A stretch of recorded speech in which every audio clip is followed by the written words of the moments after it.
साहब जी, मालूम होता है गाड़ी पंचर हो गई ना? पंचर नहीं, पंचर। पंचर। अरे दीदी, इसका इंजन खराब हो गया। इंजन? हाँ। Engine, engine.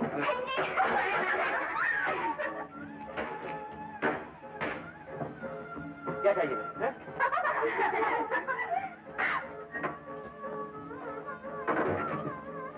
आप कहीं तो मैं कुछ मदद करूँ?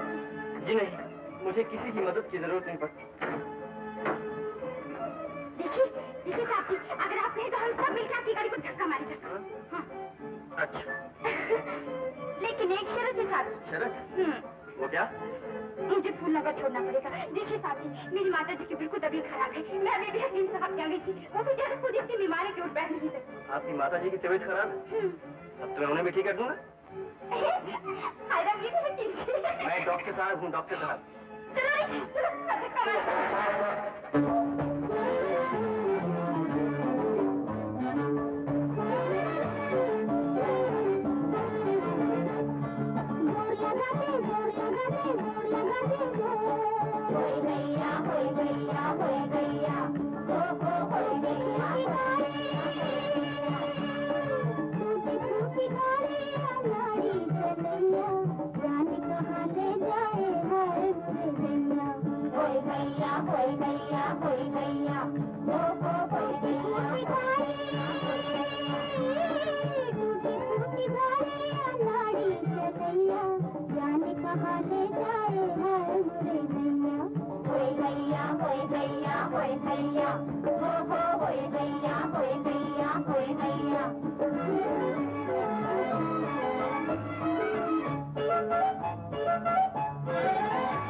जाने कहाँ ले जाए